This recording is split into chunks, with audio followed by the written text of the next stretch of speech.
বাঁচতে হবে। আপনাকে আরেকটা কথা আপনাকে ভালো করে বুঝিয়ে দিই, এই তেলটা আমাদের বডিতে যতটা দরকার আল্লাহ প্রকৃতি অলরেডি প্রতিটা খাবারের ভেতরে এই তেলটা ঢুকিয়ে রেখেছেন। আপনি জানেন রুটির মধ্যে 1% তেল আছে, ভাতে 1% তেল আছে, ডালে 5% তেল আছে, প্রতিটা সবজি প্রতিটা ফ্রুটের মধ্যে কিছু কিছু তেল আছে আমাদের জন্য প্রচুর। এর থেকে বেশি তেলের দরকার আমাদের বডিতে নেই। তার মানে তেল দেওয়া বন্ধ। আর 2 নম্বর আইটেমের নাম হলো কোলেস্টেরল। এটা আবার কোন খাবারে পাওয়া যায়? কোলেস্টেরল একটাই খাবারে ওয়ার্ল্ডে পাওয়া যায়, সেটা হলো অ্যানিমাল ফুড। অ্যানিমাল মানে কি? জানোয়ার থেকে তৈরি যে কোনো খাবার তার মধ্যে কোলেস্টেরল থাকবে। আরেকটা জিনিস আপনি জিন্দগি ভরের জন্য মনে রাখবেন, কোনো প্লান্ট ফুডের মধ্যে কোলেস্টেরল থাকে না। প্লান্ট ফুড মানে কি? যত রকম সবজি, যত রকম ফল, যত রকম শস্য, আনাজ যেমন রুটি, ভাত, এগুলোতে কোনোটাতে কোলেস্টেরল নাই। কেন কোলেস্টেরল নাই? ওটা প্লান্ট থেকে তৈরি। যদি অ্যানিমাল থেকে তৈরি হয় তবে ওতে কোলেস্টেরল থাকবে। আচ্ছা, অ্যানিমাল ফুড কি কি আছে ভাবুন। অ্যানিমাল ফুডে আছে যত রকম মাংস, যত রকম মাছ, ডিম আর দুধ। এই 4টা জিনিস আমাদের ব্লকেজ বানাতে মদত করে, কারণ কি ওটা animal food full of cholesterol. তাহলে আমি হার্টের পেশেন্টদেরকে কি রিকোয়েস্ট করব? আমি বলবো আপনি অ্যানিমাল ফুড বাদ দিন। তার মানে মাংস বাদ দিন, চিকেন বাদ দিন, মাছ বাদ দিন আর ডিম বাদ দিন। লোকে বলে স্যার তাহলে বাঁচবো কি করে? আমরা এটা মাইন্ডসেট। অনেক গরিব আছে যারা হয়তো মাছ মাংস কিনতে পারে না, তারাও বেঁচে থাকে। আর অনেকজন আছে এরকম, বিধবারা অনেক কিছু আছে যারা, অনেকজন এরকম আছে যারা কখনো মাছ মাংস খায় না। আমাদের ইন্ডিয়াতে হাফ অফ দ্য পপুলেশন মাছ মাংস খায় না। তারা কি খুব দুঃখী নাকি? এটা মাইন্ডসেট। আমাদের সবার মাইন্ডে একটা বসে যায়, এটা হলে খুশি।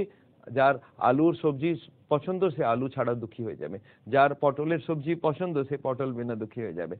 সবার মাথাতে একটা ঢুকে যায়, এরকম হলে খুশি হব, না হলে খুশি হব না, এরকম কিছু হয় না। এটা হলো মাইন্ডসেট। তাহলে আপনার মাইন্ডসেটটাকে একটা চেঞ্জ করতে হবে কি আমি অ্যানিমাল ফুড খাবো না। দুধ, দুধে একটা প্রবলেম আছে। দুধের একটা সুবিধাও আছে, প্রবলেম হলো ওতে কোলেস্ট্রল আছে। আর সুবিধা হলো সেটাকে বয়েল করে যদি দুধটাকে ঠান্ডা করেন, কোলেস্ট্রলটা উপরে গিয়ে জমে যায়। এটাকে শর্ট বলা যেতে পারে। এটাকে সরিয়ে দিন, আবার বয়েল করুন, আবার ঠান্ডা করুন, আরেকটা লেয়ার হবে। 2-3 লেয়ার যদি আপনি ফ্যাটটা বার করে দিন দুধটা, তাহলে কিছুটা পরিমাণে দুধটা নেওয়া যেতে পারে। তাহলে হার্টের পেশেন্টের কি কি বোঝালাম? দুটো জিনিস, কোলেস্ট্রল বাদ দিন আর ট্রাইগ্লিসারাইড বাদ দিন। এটা বাদ দিলে হার্টের অসুখটা বাড়ানো বন্ধ হয়ে যাবে। আর যদি একদম সাপ্লাই বন্ধ করে দিন তাহলে কি হবে? ব্লকেজটা কমে যাবে। এখন আরেকটা জিনিস বোঝা যাক, এই দুটো হলো, আমি বলি এটা হলো দুটো সবথেকে বড় ক্রিমিনাল, সবথেকে বড় মার্ডারার। লাখ লাখ লোককে প্রতি বছর এখানে মারে। এই দুটো ক্রিমিনাল আমাদের কিচেনে ঢুকে গিয়েছে। আর কার হেল্প নিচ্ছে? আমাদের স্ত্রীদের হেল্প নিচ্ছেন, আমাদের মাদের হেল্প নিচ্ছেন, বোনদের হেল্প নিচ্ছেন। কি আপনারা এই দুটো ক্রিমিনালকে ইউজ করে পেশেন্টকে মারার চেষ্টা করুন? আমি মনে হয় এটা করা উচিত নয়। আমরা চাই এই দুটো কোলেস্ট্রল ট্রাইগ্লিসারাইডকে আমরা খাবার থেকে বাদ দিতে চাই। আর তাতে মাইন্ডসেটটা চেঞ্জ করতে হবে।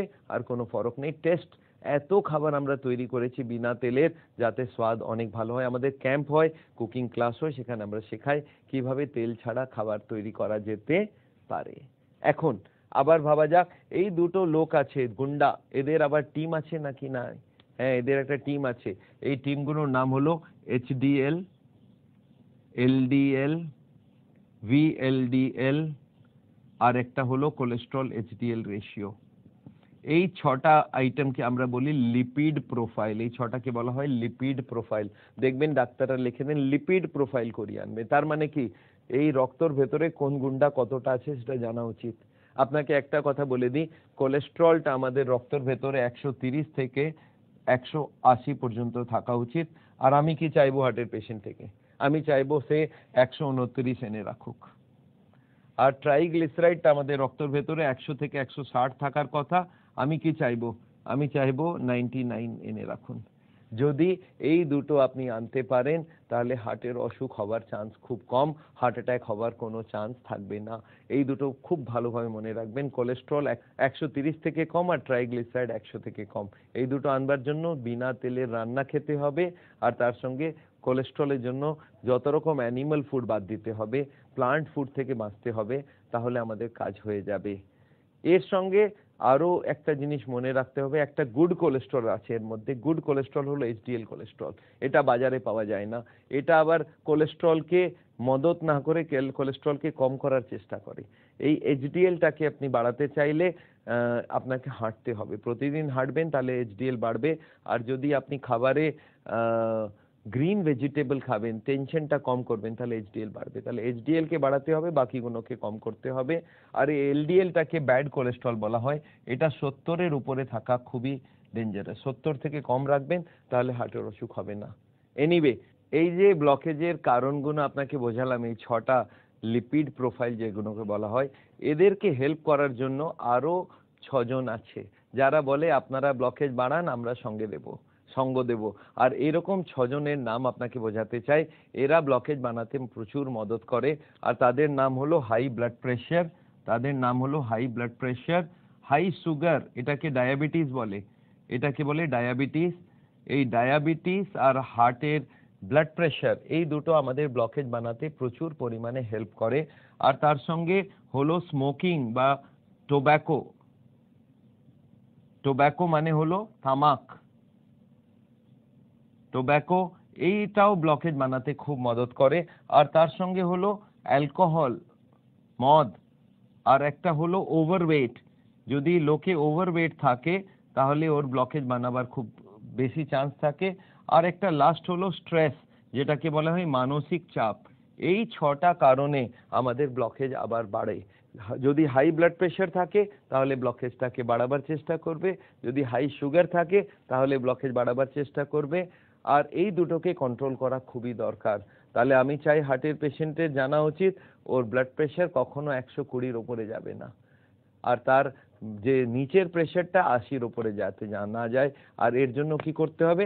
এর জন্য হার্টের জন্য যা যা করতে হয় সেগুলোই করতে হবে। একটা এক্সট্রা কাজ করতে হবে, সেটা লবণটা একটু কম খাবে। টেনশন কম করতে হবে, তার জন্য ওয়াকিং করতে হবে, তার জন্য ওজন কমাতে হবে, তার জন্য ফ্যাট কমাতে হবে। আর এগুলো করলে ব্লাড প্রেশার কমে যায়। আর তারপরে যদি কন্ট্রোল না হয় ওষুধ খাক, আমার কোনো অসুবিধা নেই, কিন্তু 120 আর 80 ব্লাড প্রেশার রাখতে হবে যদি আপনি ব্লকেজকে রুখতে চান, হার্ট অ্যাটাক থেকে বাঁচতে চান। ব্লাড প্রেশারের সঙ্গে ব্লাড সুগারটাকে কম রাখতে হবে। আজকাল সুগারের রোগী প্রচুর বেড়ে যাচ্ছে, হার্টের অসুখকে এটা খুব বাড়িয়ে দেয়। সুগারের জন্য কত রাখতে হবে? সুগার 5.5 রাখতে হবে ফাস্টিং, আর 7.7 রাখতে হবে পিপি, খাবারের পরেরটা।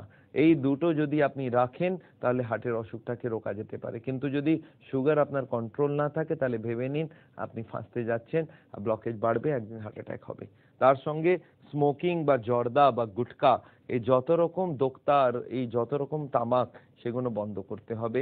আর তামাক বন্ধ করার জন্য আমি একটাই অ্যাডভাইস দিই লোককে, কি 1 মিনিটে বন্ধ করুন। যদি আপনি ভাবেন ধীরে ধীরে বন্ধ করব, এটা কখনো সম্ভব না।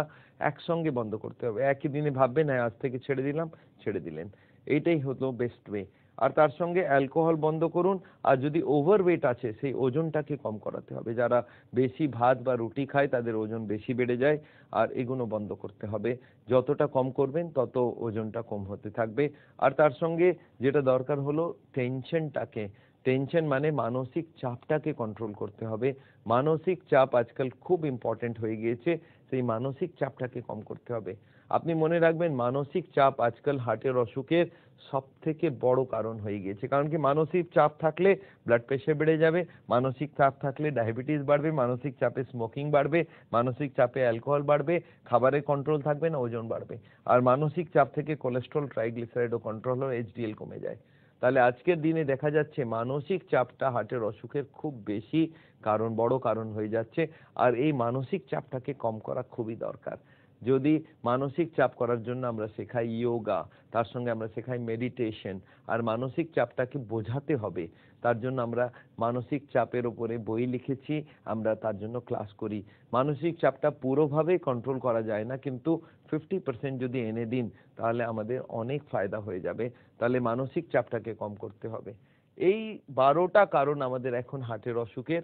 এরপরে আর 3টে আছে, সেগুলো হার্টকে ব্লকেজটাকে বানাতে রুকে দেয়। এই 3টের কি নাম? একটা নাম হলো এক্সারসাইজ, আর তার মধ্যে সব থেকে ভালো হলো ওয়াকিং। এক্সারসাইজ করতে হবে, আর তার সঙ্গে ফাইবার খেতে হবে। যদি ফাইবার খাবেন তাহলে হার্টের অসুখ হবে না। ফাইবার মানে কি? রেশা। এটা কোথায় পাওয়া যায়? ফাইবার পাওয়া যায় ফলে আর সবজিতে। আর তার সঙ্গে হলো অ্যান্টিঅক্সিডেন্ট বাড়াতে হবে আপনাকে। অ্যান্টিঅক্সিডেন্ট মানে কি? 3টে ভিটামিন থাকে, ভিটামিন এ আর ভিটামিন সি আর ভিটামিন ই। এই 3টে ভিটামিন যদি আপনি খাবারে বেশি করে খাবেন তাহলে ব্লকেজ হবে না। তাহলে মনে রাখবেন, আমাদের এক্সারসাইজে আমি চাই 35 মিনিট সবাই হাঁটুক। আর যদি 35 মিনিট হার্টের পেশেন্টরা প্রতিদিন হাঁটে, কিছুটা যোগা করে, তার সঙ্গে বেশি করে ফল আর সবজি খায়, তাহলে অ্যান্টিঅক্সিডেন্টও পাবে, ফাইবারও পাবে। তাহলে হার্টের অসুখটাকে আমরা রুখতে পারবো। আর তার সঙ্গে যদি ব্লাড সাপ্লাই পুরোটার বন্ধ করে দিন, কোলেস্ট্রল, ট্রাইগ্লিসারাইড, তাহলে আমাদের সাপ্লাই পুরো বন্ধ বাইরে থেকে। এখন ব্লকেজ আর বাড়বে না। বডির যত কোলেস্ট্রল ফ্যাটের দরকার সেটা ভেতর থেকে টানবে, আর তাহলে ব্লকেজটা ধীরে ধীরে কম হবে। আর কম হওয়াটাকে আমরা বলি রিভার্সাল অফ হার্ট ডিজিজ। আজকাল মেডিকেল সায়েন্স অলরেডি প্রুফ করে দিয়েছে কি ব্লকেজকে রিভার্স করা যেতে পারে। মার্কিন যুক্তরাষ্ট্রতে ডক্টর ডিন অর্নিস বলে খুব ফেমাস ডাক্তার আছেন, ওনার কাছে আমি ট্রেনিং নিয়েছি। উনি ওয়ার্ল্ডকে দেখিয়ে দিলেন কি ব্লকেজকে রিভার্স করা যেতে পারে। সাইন্টিফিক্যালি প্রুভ করে দিয়েছেন উইথ অল দ্য এনজিওগ্রাফিক ডিটেলস কি ব্লকেজ রিভার্স হতে পারে। তাহলে আমরা এখন কি চাই হার্টের পেশেন্টকে পাশ থেকে? এই নলেজগুলো আপনি জানুন, আর কিভাবে এই নলেজটাকে আপনি যদি ইউজ করেন তাহলে ব্লকেজ হবে না, ব্লকেজটাকে রিভার্স করা যেতে পারে। আপনার কি মনে হয় এই ব্যাপারগুলো হার্টের পেশেন্টের বোঝা উচিত কিনা? কারা বলবে? আমাদের কার্ডিওলজিস্টরা বলবেন? আমি দেখেছি তাদের কাছে টাইম নেই, আর তারা চায়ও না। কিন্তু তারা চায় কি আপনার কাছ থেকে? হার্টের পেশেন্ট থেকে তারা কি চায়? তারা চায় দুটো জিনিস, একটার নাম হলো বাইপাস সার্জারি আর একটার নাম হলো রিং পরানো, যেটাকে বলা হয় অ্যাঞ্জিওপ্লাস্টি। এই দুটো কি সেটা একটা বুঝে নি। ওরা বলছে আপনারা ব্লকেজ বাড়ান, আমাদের কোনো অবজেকশন নেই, কিন্তু আমাদের কাছে এলে আমরা অপারেশন করব। তার মানে হার্টের অসুখের যে আসল ট্রিটমেন্ট সেটা ওরা করতেই চাইছে না। তারা যাচ্ছে ট্রিটমেন্ট এরকম হোক যাতে ওনাদের অপারেশন বেশি হোক, আর এই অপারেশনটা এত বেশি দামি কি ওনাদের অনেক প্রফিট হতে পারে। এই জন্য হার্টের পেশেন্টদেরকে ওনারা অপারেশনের দিকে নিয়ে যেতে চান, যেখানে ওর আসল কারণটা সরানো যেতে পারে আর এটাতে পেশেন্ট বেঁচে যাবে, সেটা ওরা করতে চায় না। ওরা চায় অপারেশন করানো। এই অপারেশন কি সেটা একটু বোঝাতে চাই। এই বাইপাস সার্জারি মানেটা কি যদি সিম্পল ভাবে বোঝাই, এটা একটা ব্লকেজ আছে, একটা টিউব আছে, এখানে এটা ব্লকেজ আছে।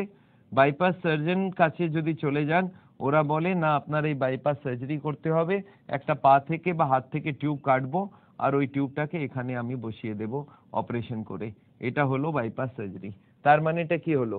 তার মানে এখন ব্লাড এখান থেকে না হয়ে এদিক হয়ে যাবে। এটা হলো এটা খুব ছোট সার্জারি না, কি মনে হয়? খুব বড় সার্জারি। পুরো চেস্টকে মধ্যখান থেকে কাটতে হবে। কি দিয়ে কাটবে? করাত দিয়ে। আপনি কখনো দেখেছেন একটা গোল করাত থাকে? আপনি কখনো বাড়িতে টাইলস চেঞ্জ করিয়েছেন? কখনো এই মার্বেল বগেরে লাগিয়েছেন? দেখবেন ওখানে একটা করাত থাকে গোল, ওখানে এটা লাগিয়ে করে কাটা হলো। এরপর এটাকে খোলা হবে, এখানে জ্যাক নিয়ে খোলা হলো, এখন হার্টটা চলছে, ওটাকে বন্ধ করতে হবে। 3-4 বটল ব্লাড দিয়ে পুরো বডিকে চালাতে হবে একটা মেশিন থেকে। আর সেই সময় পা থেকে বা হাত থেকে বা বুক থেকে একটা টিউব কেটে হার্টে জোড়া হবে। এটা কোনো ছোট অপারেশন নাই। কত লোক মারা যায়, কত কমপ্লিকেশনে চলে যায়। আমি চাই এই অপারেশনটা যাতে লোকে অ্যাভয়েড করে। আর সব থেকে খারাপ কি জানেন তো? এই অপারেশনের পরে যে নতুন টিউবটা লাগানো হলো, এটা আর 40 বছর যাবে না, এটা খুব কম সময়ে বন্ধ হয়ে যায়। এটা ইউজুয়ালি দেখা যায় 1 বছর থেকে 10 বছর, অ্যাভারেজ 5 বছরের মধ্যে এই টিউবটা আবার ফেরত ব্লক করে ফেলে। তার মানে কার্ডিওলজিস্ট বলছেন কোনো অসুবিধা নেই, এখন আপনি আরেকটা অপারেশন করান, আবার আরেকবার প্রফিট আসবে। তার মানে কি আপনি ব্লকেজ বাড়িয়ে যান আর আমরা অপারেশন করে যাব, এটা কোনো ভালো কথা নাই। আমি চাই হার্টের পেশেন্ট অপারেশন করাবে না। আরেকটা হলো অ্যাঞ্জিওপ্লাস্টি। সেটা আবার কি সেটাও একটু বুঝিয়ে দিই। এই যে রিং পরানোর ব্যাপারটা কি, এই একটা ব্লকেজ আছে ধরে নিন, এই টিউবে এই ব্লকেজ আছে, এই ব্লকেজটার মধ্যেখানে একটা ওরা অ্যাঞ্জিওগ্রাফির সময় একটা তার ঢোকান, ওই তারটাকে ওখানে রেখেন, ওরা বাইরে আসেন কি দেখুন আপনি যদি 2 লক্ষ 3 লক্ষ টাকা আরো দেবেন আমি একটা রিং পরিয়ে দেবো। ওটার মানে এটা কি? এই ব্লকেজটার ভেতর থেকে তারটাকে বার করা হবে, পেছন থেকে ধাক্কা দিয়ে বার করা। এখানে একটা বেলুন রাখা থাকে, বেলুন মানে আপনি বুঝতে পারবেন, এখানে একটা একটা বেলুন রাখা থাকে, আর এই ব্লকেজটাকে যদি এই বেলুনের ভেতরে যদি জল ঢুকিয়ে দেন তাহলে কি হবে? ব্লকেজটা এখান থেকে বেরিয়ে এই সাইডে চলে যাবে। এখন বেলুনটাকে জলটা বার করে তারটাকে বার করে নিল, আর এটা হলো বেলুনিং। কিন্তু এই বেলুনিং করার পরে আপনি বুঝতে পারছেন যে বেলুনটা বেরিয়ে যাবে, আবার ব্লকেজটা ফেরত আসবে। তখন ওনারা কি করেন, এই ব্লকেজের ভেতর